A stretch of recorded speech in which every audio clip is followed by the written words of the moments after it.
Yo, what's going on out there, YouTube family? So, I'm back. Today is a special day, as it were. One of the big reasons why is this 2-year anniversary of Justice League. If you go on Google will tell you it's March the 13th, 2018, which isn't true. It actually came out November the 17th, 2017. The biggest reason why I put the tagline up there, release the Snyder cut, the hashtag of that, is because I wanted to give a huge shout out and be an advocate for what they're proposing to do. And I want you guys to join in if you care to hear what I have to say or hear what they have to say, or even just kind of get through some of these facts. So I'm gonna be really quick and concise. I've already released and done a whole 6-hour documentary on what this assembly cut of what Zack Snyder's original envisionment of his version of the Justice League that was pre-planned probably back when Man of Steel was released out in 2013, and then through a slew of different spiraling descents of terribleness, death, dissension, and bashing of the minds, I want to say, and the lords of the DC Universe fandom. This is how we got to this, what we had. Now, when was it? I feel like it was at the Japanese premiere. I was watching like the Periscope, and I remember somebody going and just starting to upload and talk about all these different kind of things like that were missing, and I was like, wait, what's going on here? And that was Fiona I'm talking about. And from it kind of platformed this amazing movement where a lot of people would say like they're crazy, they're absurd.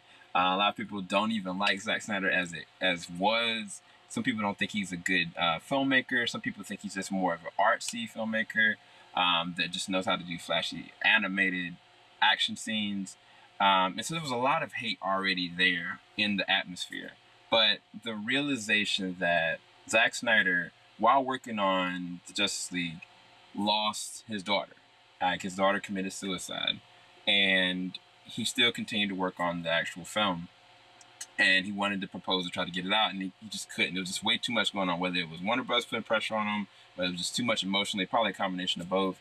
And so he bowed out and left, and then Joss Whedon came back in, reshot some stuff, Jeff Johns helped in, a lot of other people trying to try to mesh something together, all the while the guys that at that same exact time, we didn't know at the time that Warner Bros. Was trying to hit a deadline of not releasing it in 2017 as opposed to releasing that in 2018, where they could have had a little bit more time.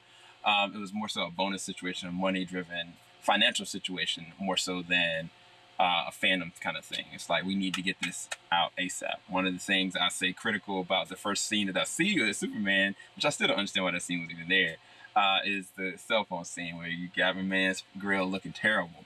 But either way, that's either here nor there. What I'm trying to say is that from that point that we realized what really happened, there was a group of people, and I'm not going to name off names. I'm just going to say that did everything they could to stand behind what Zack proposed to do, which was release the movie that he wanted to release. And sometimes studios dictate what actually does come out. I mean, we've seen that with countless other filmmakers, and some of them get director's cut, some of them don't. Some of them get shunned away and they get blamed for the byproduct of certain things. I mean, Sam Raimi's a good classic example of that. Sam Raimi tried to release out Spider-Man 3, and that's not even the character he wanted to focus on. He wanted to focus on Sandman, and they put pressure on him to put Venom and anyway.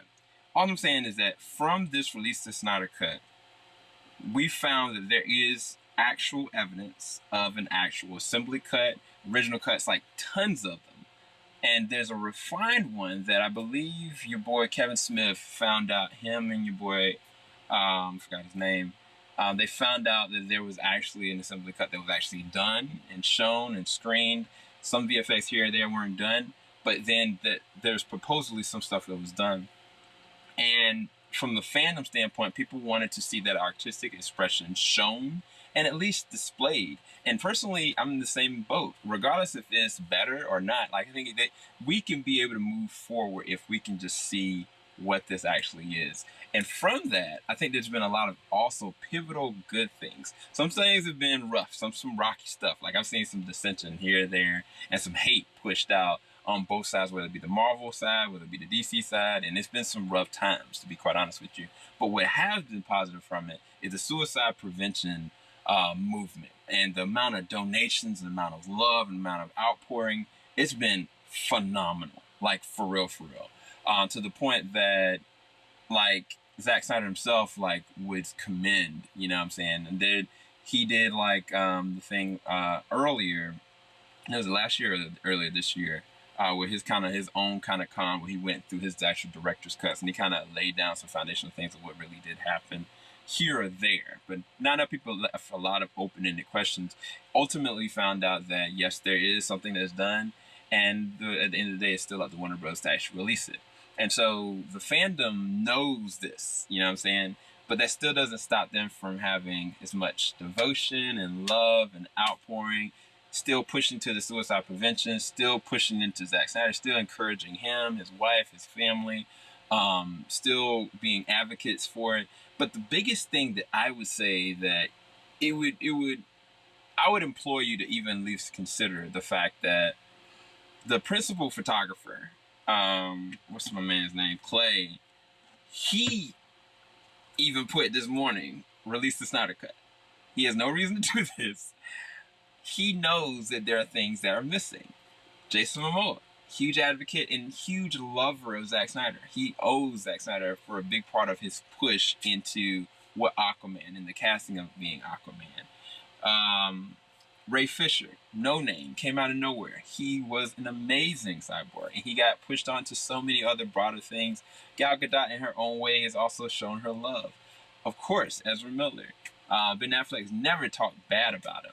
Either way, I'm just trying to say that there are specific key people out there that have been saying from rip that one way or another that this is something that should have been shown, this is something that does exist, and it can't be bottled up anymore. And I think that today was a day that they wanted everybody to rally behind him. If you even want or think about wanting to see what a Justice League would have been that Zack Snyder initially intended, then this is your time. Just go and put hashtag release the Snyder Cut. Like, I mean, there's nothing to really lose. There's nothing that, I mean, ultimately they've moved forward.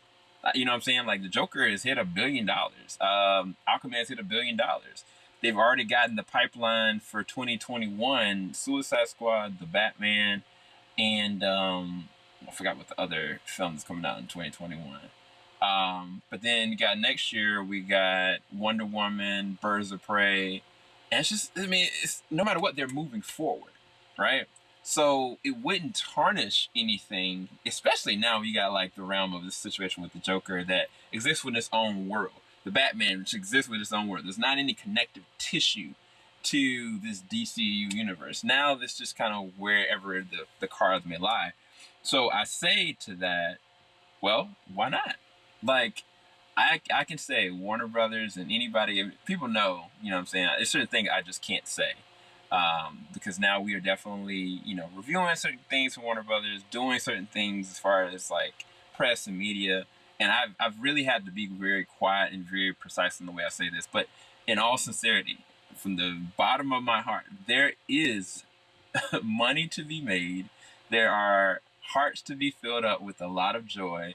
And there's really ultimately nothing to lose, in my opinion, Warner Brothers, for you fine-tuning in some capacity whatever Zack Snyder is trying to push out. And I think that honestly, even if it went to DVD and not even Blu-ray, even if it went on the proposed HBO Max, or if it went on Vero, you know, I think that you could go and modernize that, get a, you know, pay for it, or even have it in a, like, I maybe propose to go in one day and just ask people, will you want to go see this? Here's this, and see how much money it generates. And then from there, you platform it and put it out on Blu-ray and DVD later on, or put it out on digital immediately.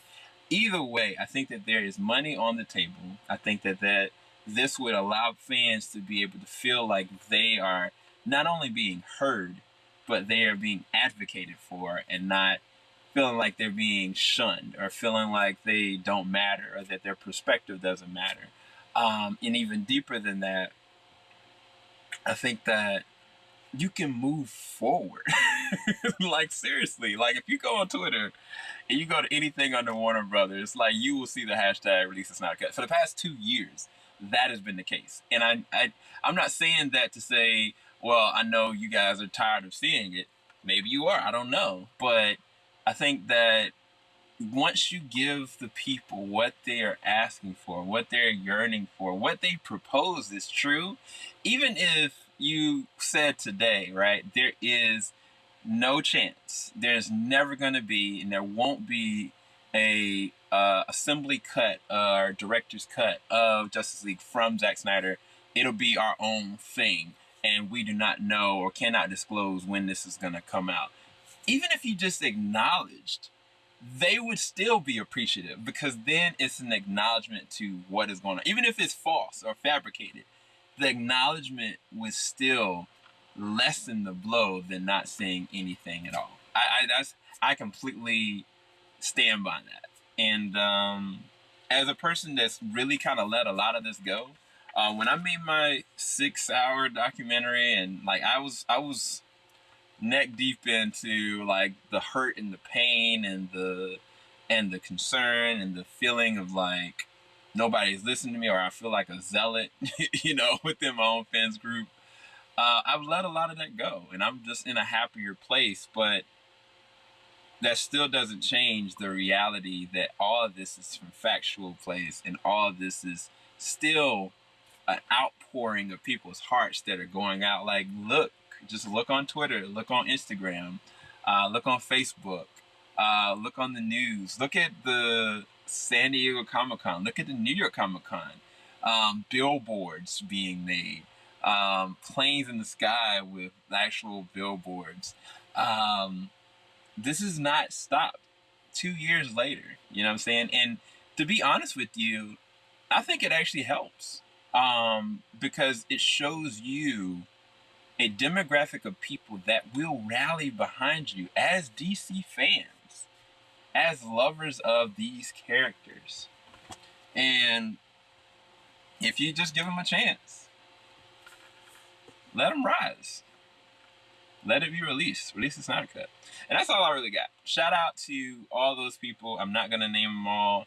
Chris Wong, you know who you are. Dave, you know who you are. Jonathan, you know who you are.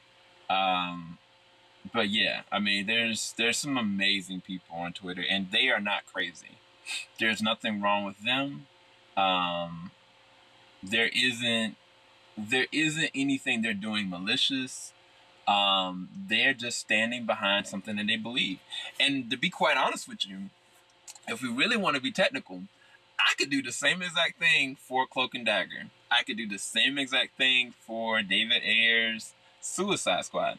But right now, I'm just asking you guys, if you think that this is a film or project or a cut that you would watch in any of these capacities, whether it's on streaming, whether it's on DVD, whether it's on Vero, whether it's unfinished content, whether it is like an animated film, whether it's a comic book, if any of those things line up with something or in the theaters, then just say or put somewhere on Twitter or anywhere you can, release the Snyder Cut.